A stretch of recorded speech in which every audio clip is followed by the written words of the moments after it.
Ladies and gentlemen, welcome back. You're listening to the Black Tower Show. I am your host, Nathan Ford. We're broadcasting 1040 AM, 92.1 FM, WYSL, Rochester, Buffalo, upstate New York, in BC studios. I'm sitting right here next to Jake Fox, upstate New York, and it's springtime now, and the sun is out. And people are like, what is this shining ball in the sky? What is it I'm meant to do here? Am I meant to bask in it? Yes, you are. The healing properties of the sun. We need some sun up here.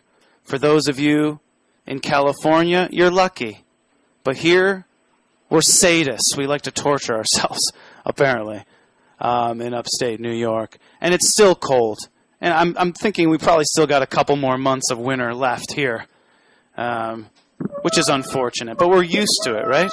At this point, we're used to it, and we kind of like the pain a little bit, right, Jake? We like it a little bit. I think you should speak for yourself on that one. But. No, but see, the cold tenderizes us, right? And then when summer comes, we cook into a delicious piece of human. We certainly enjoy our summers more than most regions, I would say. Exactly. Our guest on the Black Tower Show, always a pleasure. And an honor to have Dr. Courtney Brown on the Black Tower Show, director and founder of the Farsight Institute. Go to farsight.org, and there you'll see a whole plethora of the work that he's doing in regards to remote viewing, which we're going to get into, and his latest work, which me and Jake were lucky enough to, and you're able to order this online. If you go to farsight.org, you're able to order the most recent project that Courtney Brown has been conducting in regards to the Pyramid of Giza, and that's where we're going to begin our conversation with Dr. Courtney Brown. Thank you so much for taking the time to talk to us. Yeah, I want to thank you guys so much for inviting me back on the show. Yeah, it's always an honor, always a pleasure to have you on, and the conversations are always enlightening. And we love this topic of remote viewing. This is something that, even for the people who are skeptical, this is something where we talk so much about how important it is to free your mind, how much your mind is manipulated by outside forces.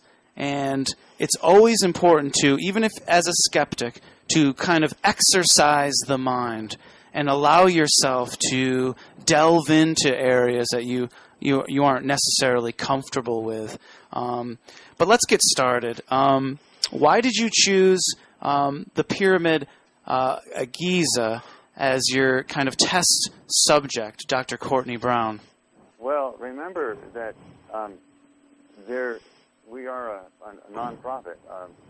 The Farsight Institute, that's F-A-R-S-I-G-H-T, like seeing far. And part of our mission is public education with respect to the science of remote viewing. So this particular project, the Great Pyramid of Giza, is fascinating from two perspectives. The first is, of course, the remote viewing phenomenon itself, and the second is, of course, the pyramid itself, which is a great enigma. But this project is so unusual and so different from anything that's ever been done before, because we have raised the level of remote viewing to a level that has never been achieved before for multiple viewers. And what we have done here is the two remote viewers that are working in this project, Daz Smith and Dick Algier, they are very arguably the best military-grade remote viewers on the planet Earth right now. Right. We started out almost 20 years ago teaching large numbers of people the basics of remote viewing. And after a while, we stopped teaching large numbers, but focused on people who were learning remote viewing, both from us and from other people, who turned out to be, who were doing the best at it. And the old goal was to finally work with people who were the absolute best. Well, Daz Smith and Dick Algier are the absolute best. And what it is, it's a mental procedure for perceiving, like people in the early days used to call psychic, perceiving perceptual information across time and space in complete violation of the laws of physics as many people in mainstream science think of that in terms of relativistic physics. Because you're talking about the instantaneous transfer of information across time and space. And, the paradigms of physics that we now work with in our university levels are 100 years old. So there haven't been any major paradigm shifts for 100 years in physics. And so clearly those paradigms are wrong, or at best incomplete. And so what we've done with this one is the two remote viewers, Daz Smith and Dick Allgaier, who have been working voluntarily on our science projects for a great many years, they now have trained to be able to conduct their remote viewing sessions under totally blind, squeaky clean conditions, live on video, recorded on video by them, recorded actually in a way that's never been done before. They're standing up, working on whiteboards, and they're doing it in a theatrically entertaining manner. Yeah. Before, remote viewing was always done using the procedures that were developed by the United States military, or the procedures that are derivative of those, using pen and paper. And you had to actually know something about those military or military-derived procedures. There are arcane weirdnesses, doodles being interpreted, and things like that. But with this, you don't have to know anything about the remote viewing procedures themselves, because Daz Smith and Dick Allgaier are great as artists. Daz Smith, for example, is a graphics artist by profession, and Dick Allgaier is really great with drawing. And now they do everything on video live in front of a camera, and you don't have to know anything about the remote viewing procedures, because it's absolutely clear beyond any shadow of a doubt for any reasonable person to see that the remote viewing is actually working. Yeah. So with regard to the Great Pyramid of Giza, for example, when Dick Allgaier is drawing the Great Pyramid of Giza as it's being used operationally for the first time, there's no ambiguity about it. This is not a doodle on a piece of paper. I mean, he's clearly saying, verbally and in sketching, he's drawing a pyramid, and he's drawing the desert environment and the people around it and describing exactly what's going on. So it's really absolutely unambiguous that, without being told anything about the target in advance, working totally blind, with no advanced knowledge whatsoever, he's accurately describing the target as it was defined, which he doesn't find out for almost a year after the project starts, because he has to finish all of his remote viewing before finding out anything about the actual project. And Daz Smith, for example, also on the video, is recorded drawing the movement of the blocks, the big, large stone blocks made of granite, which are 80 tons in weight, being manipulated into place up the sides of the walls of the pyramid and as it's being constructed. So there's absolutely no ambiguity about what's being drawn, and to see it with your own eyes is absolutely astounding. So we now know how the Great Pyramid of Giza was constructed, and any reasonable person can look at these results without having to know anything about the specifics of the military or military-derived methodologies, and see it with their own eyes. So on the level of remote viewing itself, it's absolutely unprecedented. Yeah, it's fascinating. And what we were taught in school about how these giant stones were brought, there to be built.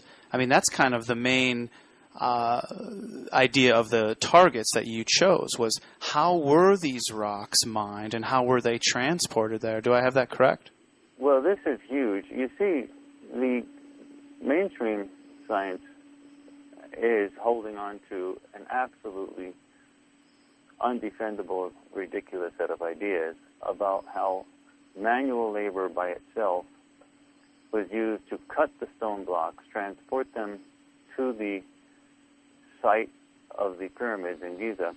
That's about 500 miles, and install them, all with blood, sweat, and tears. And we can't do that today. using even advanced technology that we use. I mean, it was a huge undertaking.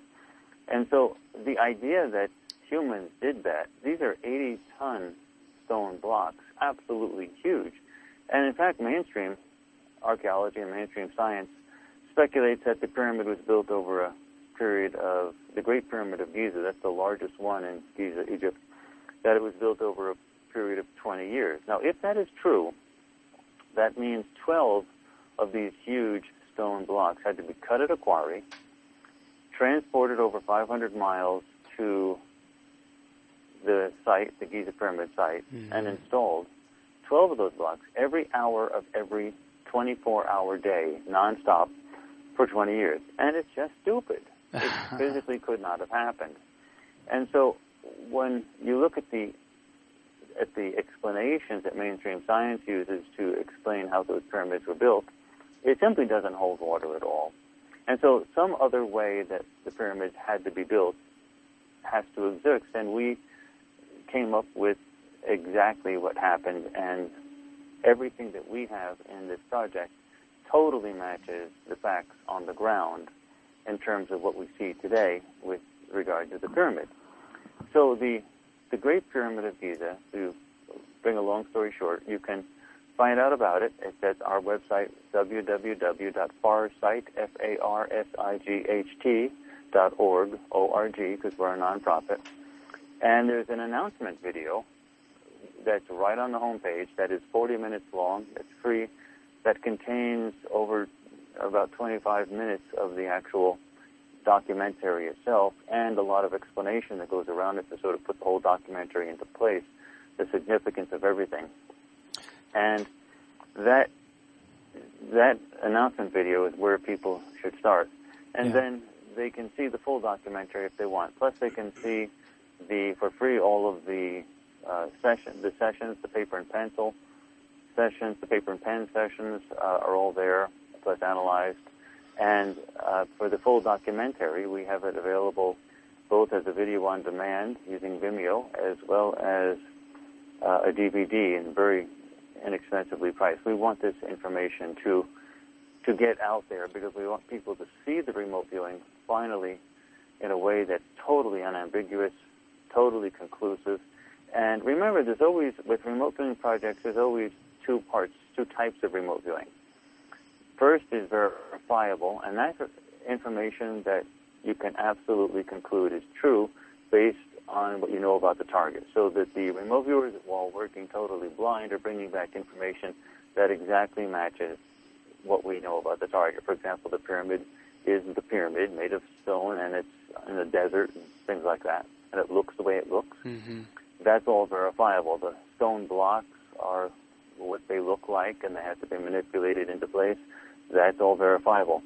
There's also, with remote viewing projects, always new information that we don't have an ability to confirm physically yet, which is, and in this case, this is the extraterrestrial component of these data, which is that there was extraterrestrial involvement in the construction of the pyramid using a high level of advanced technology in combination with slaves, manual labor. But the manual labor was not brute force manual labor that was pushing those blocks into place.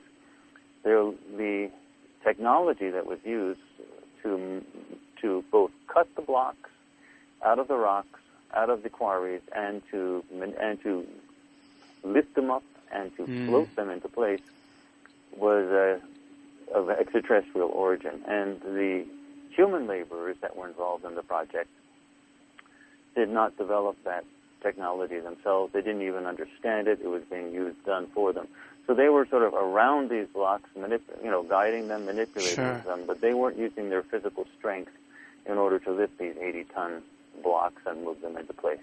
Or this idea of these worker drones, these kind of genetically modified beings. Yeah, that's really weird. What happened was there's two types of workers involved. The workers who were involved in the mining operations were different from the workers who were involved in the construction operations. The workers who were involved in the construction operations were us. They were just normal humans. But the workers involved in the mining operations were actually genetically engineered clones who were better able to withstand the harsh mining conditions, because you're talking about energy-based technology that cut the stones out of the quarry walls. And this produced liquid rock, which is volcanism, artificial volcanism. And as you know, volcanism produces an enormous amount of toxic air. And you or I would die immediately. We would just breathe that air and we'd be dead because the fumes are all over the place. So these particular miners were identical. They were short.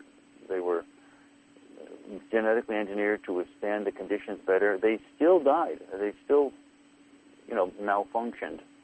But they were designed to literally do that. They did have masks on that had filtration as well as eye protection, but that helped only for a little while, and then they malfunctioned.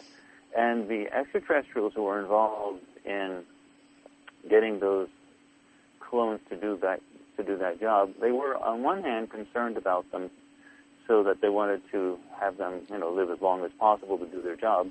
But on the other hand, they didn't care because they could always get a new crop. So those were different from the normal humans who took the stones after they were cut and manipulated them into place using the levitation technology. Now, the mining is very important because mainstream science says, the story that mainstream science says that humans cut those stones out of the quarry walls by themselves using the crude tools of the day, chipping away, and then inserting wood chips into the cracks that they would make, and then pouring water onto the wood chips. The chips would expand and crack the rocks, and there you'd have it. Now, that is the stupidest story anyone can ever imagine. First of all, that may have worked for small rocks, but for these on a bench, for example, but you can't go to a hill that's made of rock and find a crack in it and throw some chips into it and throw water on it and see if you can make it crack. I mean, the point is these are 80-ton stone blocks. They're huge. I mean, they're bigger than the size of your large car. They're huge. And they have to be sliced on all 6 sides, meaning they have to be cut top, bottom, as well as all 4 sides. That means underneath as well. You can't do that chipping away. You've got to slice it in all different directions. Moreover, we're not talking shoddy construction. Those stone blocks were cut with a level of precision that a laser would be needed to cut. I mean, those are really, there's absolutely no gap between the sides of these stone blocks. These things weren't cut just with chipping away at them and then cracking them. These things were cut with tremendous amounts of precision. And the whole idea of using primitive technology to do that is so far-fetched, I don't know how it actually... There's a giggle factor associated with it. It's so ridiculous. Yes. But anyway, what we now know is that those large stone blocks were in fact cut using an energy-based technology. And it was a lot of energy, and it produced liquid volcanism, and there was a lot of toxic fumes, and all the workers that were doing that were genetically engineered, and they died off. They actually, they were weird. They were sort of mentally not so competent. They were basically just bred for that mining operation. Anyway, so all of this is detailed in explicit detail in the actual documentary. And I have to say that it's good for your listeners. I know you're in New York, but it's good to your listeners to sort of take a little bit of the Missouri spirit, the sort of show-me state, and to be skeptical. Because this does fly in the face of mainstream science that you get in the schools. It doesn't matter how stupid the stories are that mainstream science gives you, you're still given it when you go to college and high school. Sure. And so it's still in your thinking. So it's okay for people to be totally skeptical. But as a nonprofit with an educational mission, that's our job, to produce information that people can see unambiguously how it works. Now, we've been doing Sure. this for a great many years.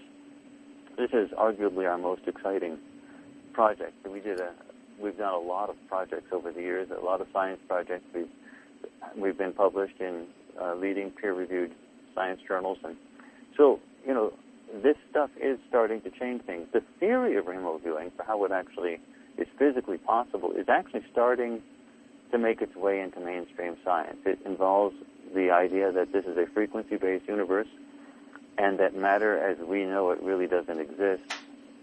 Physicists, for example, have never found anything solid ever. Yeah. There's no solid billiard ball type of particle. They've never found one. All they do is when they dig deeper into molecules, atoms, and subatomic particles, they get things called wave packets. They don't get anything solid like a ball, like a real solid particle. They get frequency-based things, waves. And when you think of a universe that's constructed of wave material, that's frequency-based, well then you can only see things that are tuned in or lined up or in sync with whatever you are, whatever your frequency is. Just like your listeners have to be tuned into a radio station, and by doing so they're not listening to other radio stations. So there can be other realities that exist, such as the past, the present, elsewhere, and the future, that literally we don't see. And that brings me to one question, actually, that I'm dying to ask you is, now when you choose the target, there has to be some kind of action or some kind of tuning in between the target and Dick Allgaier. And how is that connection made when it's completely blind? The theory is that the brain, the physical brain, is actually a very sophisticated hologram generator. So you have all of these frequencies, all of these realities going on, and you can include all of those different realities in terms of the past.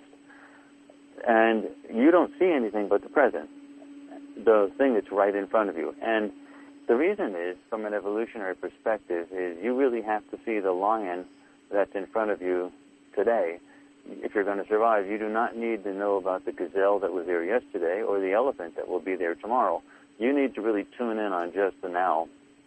And so the brain is designed to screen out other frequencies, other things that are frequency-based. And it's really good at that, producing an illusion that is so incredible.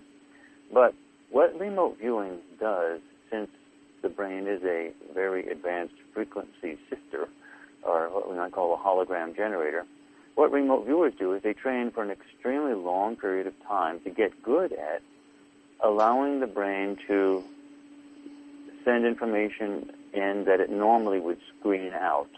And intuitively, you have these pulses all the time. For example, you have a sense that something. For example, you can have a sense that a spouse would feel that her husband shouldn't go to work because there might be a road accident on the way. It's just a feeling. And she would say, stay home from work. And the husband stays home, and sure enough, the train that he was going to board was sort of destroyed or something. You have sort of intuitive pulses all the time. That's leakage from the hologram generator, the brain. It's sort of information sort of leaking through that it would normally screen out. So these remote viewers are trained to get those images, those perceptions, to let them through and to focus on them.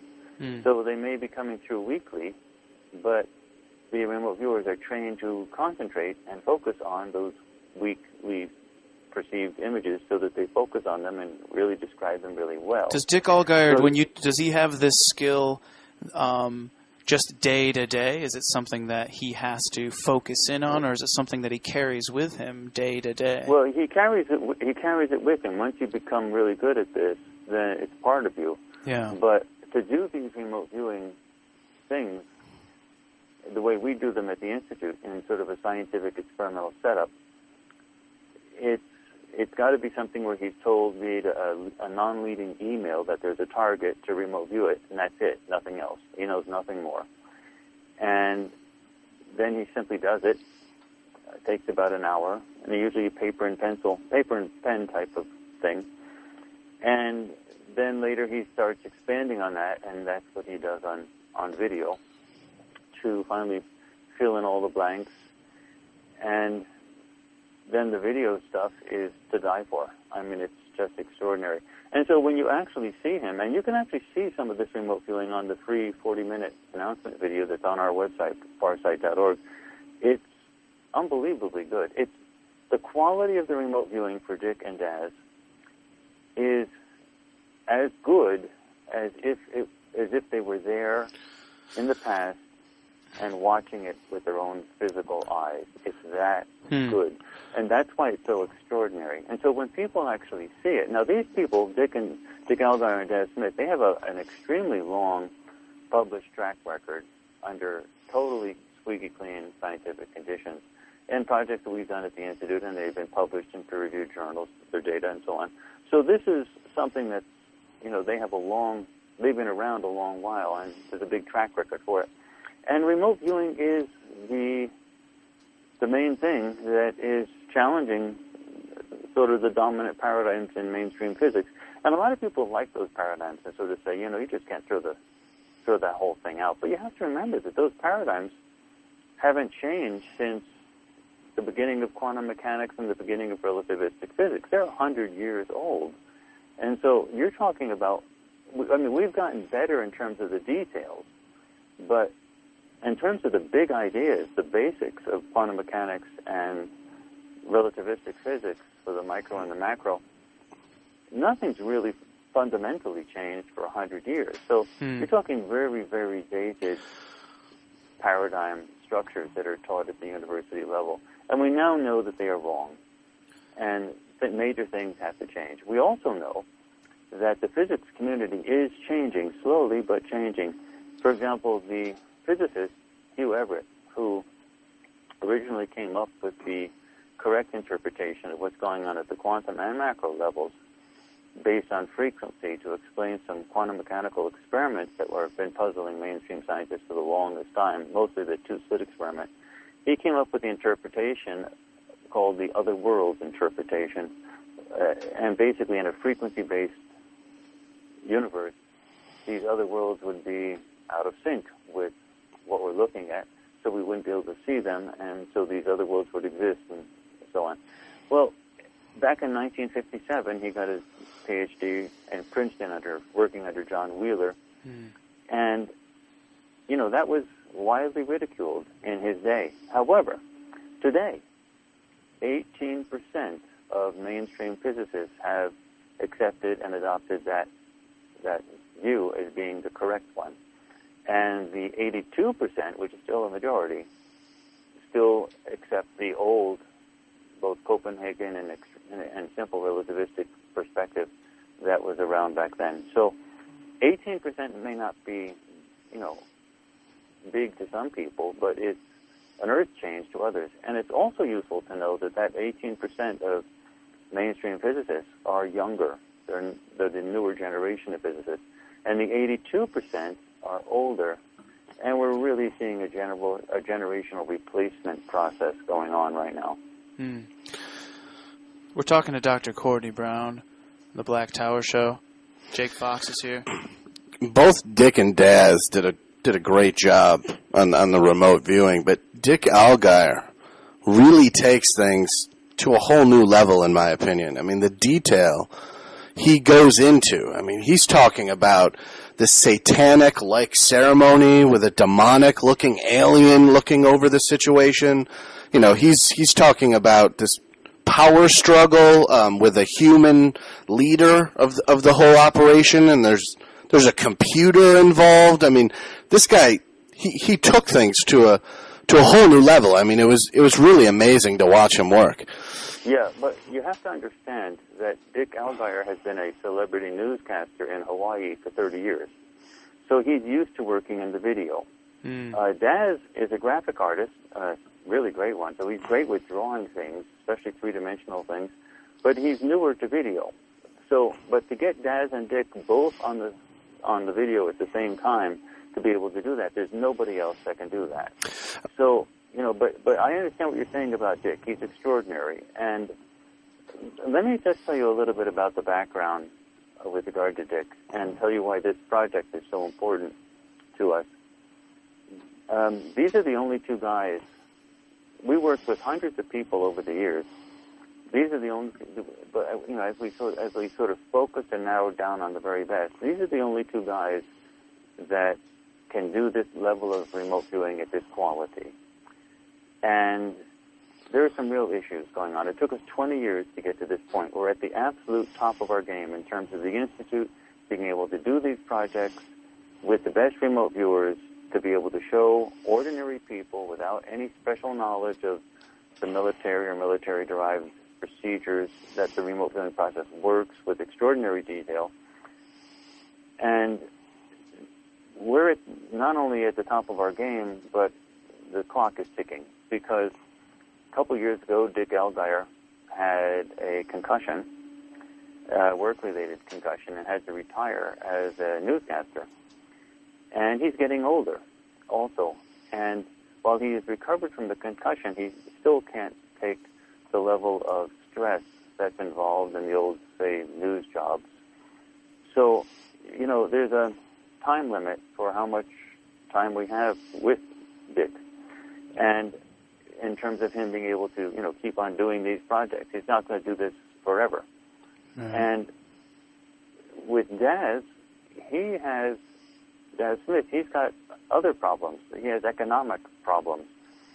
There are not that many jobs as a graphics artist, and he's been talking a lot over the last few months to me about leaving remote viewing entirely and taking a manual worker job just in order to buy food for his family. So we're really talking about the two best people on the planet that took us 20 years to get to this point, being gone out of the scene entirely within a couple years. So, and there's another issue as well, that Dick Allgaier's method of remote viewing is called the HRVG method, that came out of the Hawaii Remote Viewers Guild, that was taught to him by Glenn Wheaton, who came out of Special Forces Intelligence. And that method, Dick Allgaier is the only one available that I see who's willing and capable and wanting to record those procedures, which are very detailed, very involved, on video, so that there can be a record of what actually is done in those procedures. And when he stops doing that, and that could happen in just like a couple years, it's over. No one will be able to resurrect those procedures. They will be gone more seriously and more permanently than a lost language that you can't resurrect, that was around thousands of years ago. It'll just be finished. It'll be gone, and nobody will know what those procedures were. With Daz, he does a form of remote viewing that's called controlled remote viewing, CRV. And while there are more people around, both trying to teach CRV and to explain it, nobody is capable of doing CRV at the level that he's doing it. And if he stops doing it, the quality, the level, the capability that you're going to see out there is simply not going to be persuasive to anybody. That unless they know a lot about remote viewing and are willing to accept doodles on pieces of paper as describing targets, and unless you're talking about a downgrade of capability that's so amazing that you're thinking essentially of starting all over again. So it took us 20 years to get to this point. We're now at our absolute top of the game. But our resources are extremely limited. In one bank account, we have two bank accounts. We have about $500. Actually, it's less, about $300 in one bank account.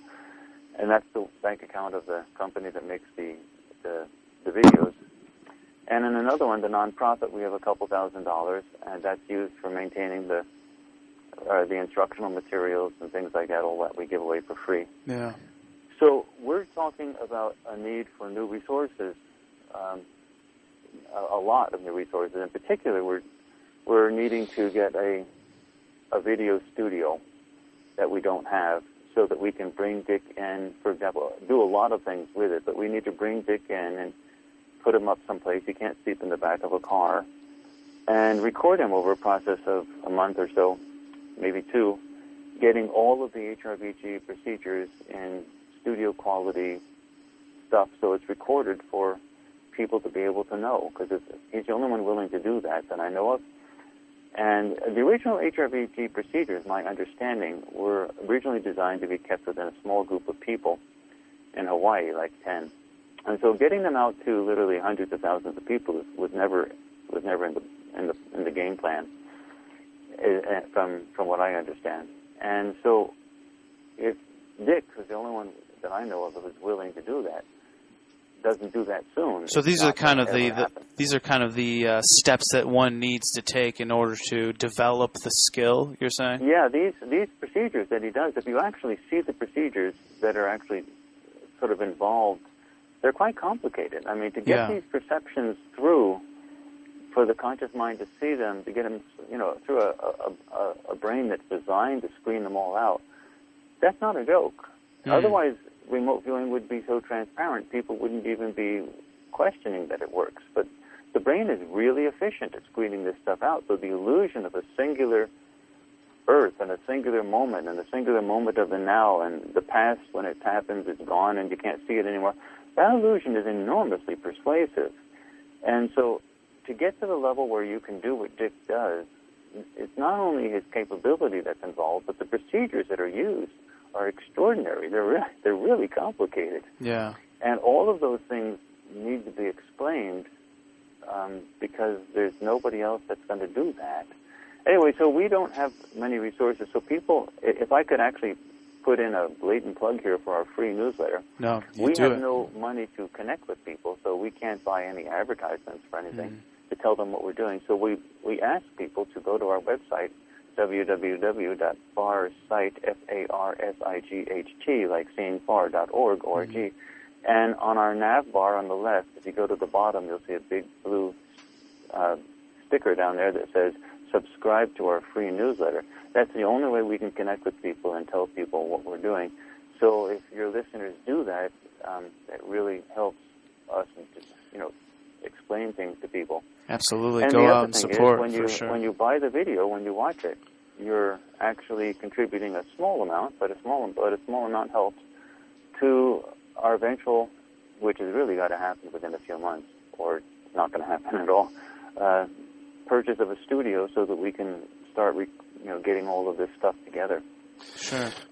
The results of this study had to have surprised you completely. I was floored. I was the one that designed the study because it was always the great enigma of the pyramids. We've done a lot of studies, and this one never was one at the top of my list in terms of, I just assumed that the mainstream people had it correct, that there were, tens of thousands, perhaps hundreds of thousands of brute force manual laborers putting the rocks into place. So, but eventually I got to this target after all of our other projects, and I said, okay, let's see how the pyramids were built. And then I started to investigate more thoroughly the exact science, the exact sort of story that mainstream science was giving for the construction of those pyramids and the nature of the blocks. And it was like a real puzzle. So I assumed that Dick and Daz were going to come back with clear descriptions of something that would be sort of acceptable to mainstream science, such as perhaps flooding the area around the pyramids and bringing the blocks in with boats. But then when the remote viewing stuff came in, it just floored me because we had never given them targets with extraterrestrial content. So they were not expecting anything. This was when they were getting that stuff with extraterrestrials and they knew it was a Farsight project, they were like wondering if they would really gone off and just malfunctioned, because this is just not normal for us to do stuff that has like extraterrestrials running around like this. And so they kept to their procedures and they sent the stuff in. And then when I started to see the stuff, I started to seriously question what mainstream science was telling us about the procedure, about the actual construction techniques.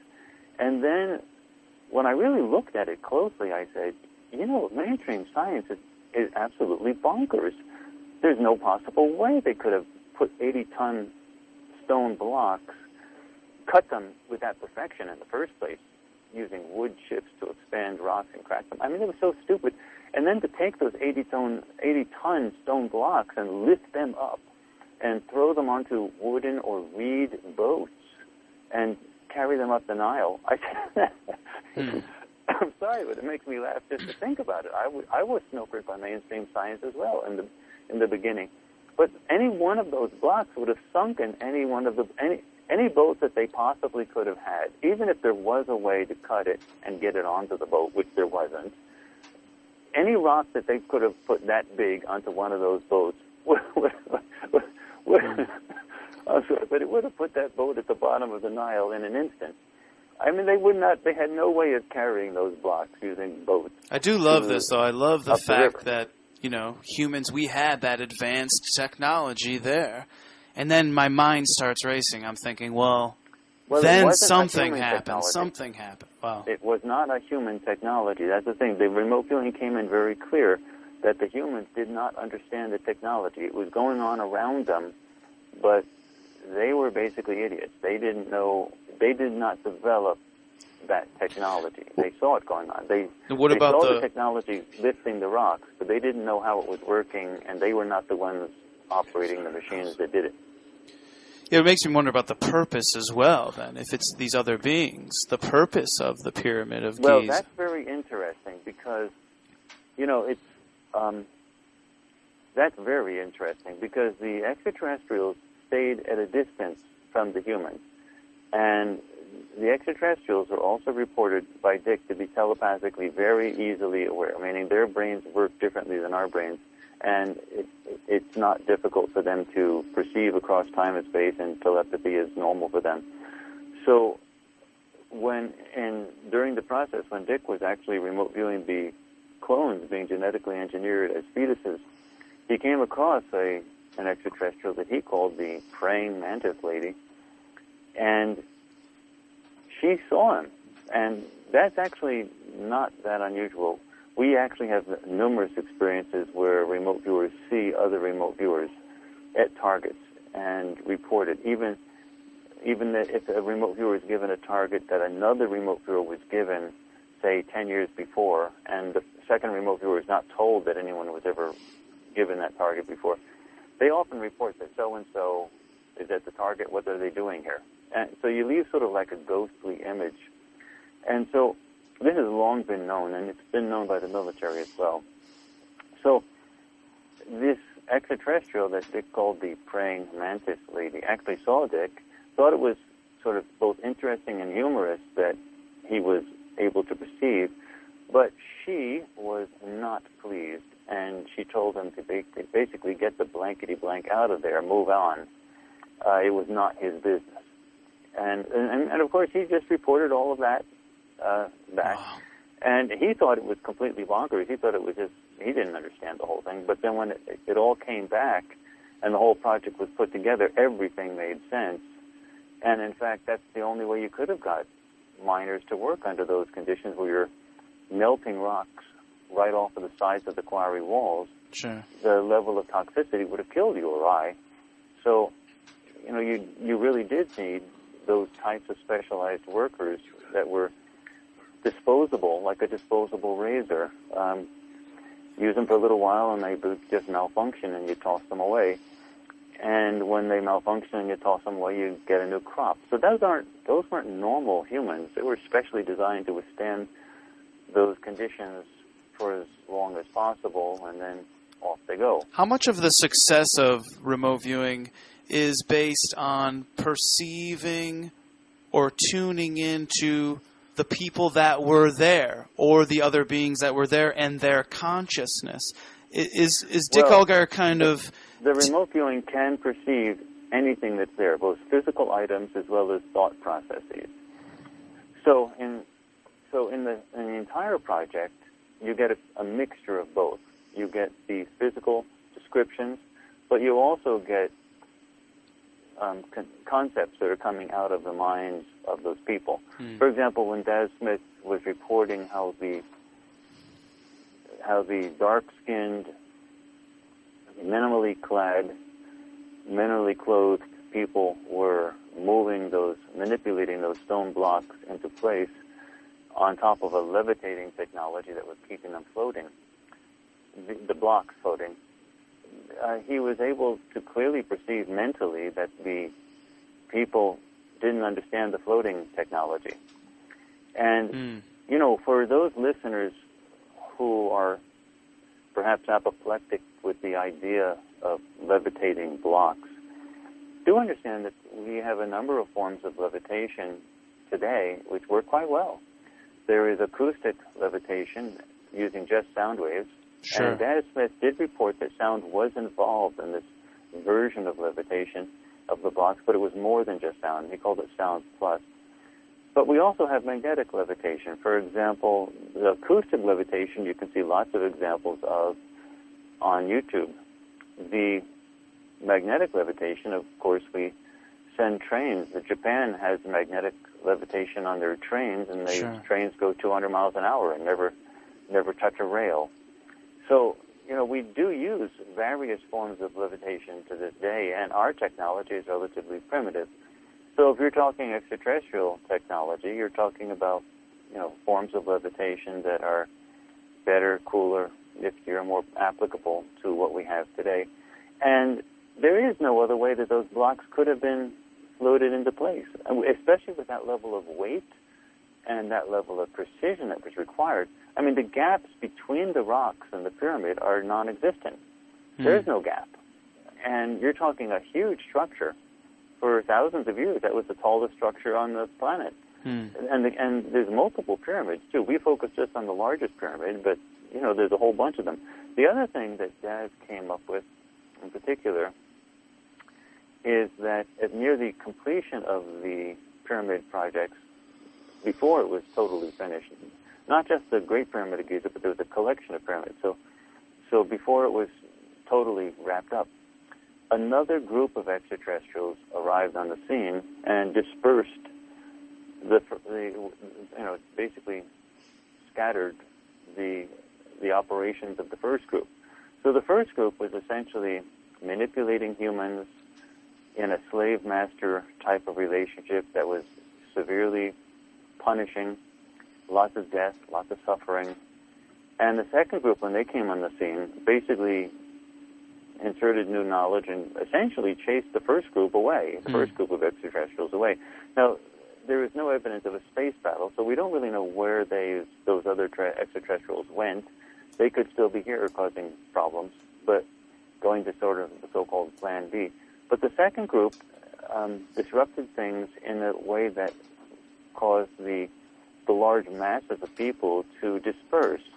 And what Daz describes sounds an awful lot like the Exodus story, where people just left. And it's a fascinating parallel when you actually watch the descriptions when Daz is describing this. It's absolutely extraordinary. But it does seem that the first group of extraterrestrials did not have the best interest in humans. And the pyramids themselves are really weird because there's no practical purpose for the pyramids. They don't have a lot of empty space in them for shelter from the elements. They're useless. And the only thing they're good for is what they were used for, which was to create a religion. So a lot of suffering and death was done to create a religion. That came across clearly in the remote viewing data, that these were used for development of a religion. And so I sort of look at the pyramid projects as very similar to prison do work. When someone goes to prison, they are given a sledgehammer and told to go out and crack rocks. And at the end of the day, they're exhausted, and no productive thing came out of the cracking of the rocks. And that's what basically happened with the pyramids. Nothing practical came out of all the huge effort. And you added the extra layer of a belief system. So it looks like the first group of extraterrestrials were essentially running a prison system. That's what it really looks like to me. And they were occupying the attention and the energies of the humans so that the humans couldn't sort of figure out what's going on and organize themselves. And you might call it brainwashing at its best, where you're physically wearing people down and then throwing crazy ideas at them about a religion thing. And wait, this is sounding eerily familiar to what's going. This is a parallel, you know, of of what's happening now, our current state. It seems, you know, that's a theme. By certain groups to try to control other groups, and that's always done by controlling what they believe. Yeah. And so, yeah, that's a weakness in being alive. that type of a problem happens. Sure. But anyway, the second group of extraterrestrials came and clearly did not like what was going on, and disrupted the whole process by entering new knowledge and so on. And undoubtedly, the humans thought of the second group of extraterrestrials as gods, and it would have been very hard for the extraterrestrials to convince the humans otherwise, so they probably let that happen, which might explain a lot of our biblical stuff. I mean, our past as a civilization is really quite complicated. I love it. Dr. Courtney Brown, always enlightening talk to you. Go to farsight.org, like you said, and support the work that Dr. Courtney Brown is doing. This is something that needs to get out there. People need to know about it even more. Dick Allgaier, Daz Smith, these guys, like you said, the clock is running, and you need to go to farsight.org, and you need to donate. You need to check out the DVD. You can buy it right there. You can watch it online. You can actually, the video of Dick Allgaier and him in the zone describing something that is completely blind, folks. Completely blind. This man is tuned in to something that is, it's mind-blowing, and it's very important stuff. Dr. Courtney Brown, thank you so much for taking the time to talk to us. Let's have you back on, and let's keep the dialogue flowing.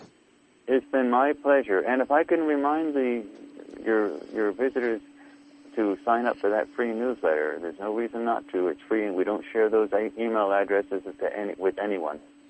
Sign up for the newsletter, farsight.org. Courtney Brown, always a pleasure. You take care. Thank you so much. God bless, and thank you. Take care.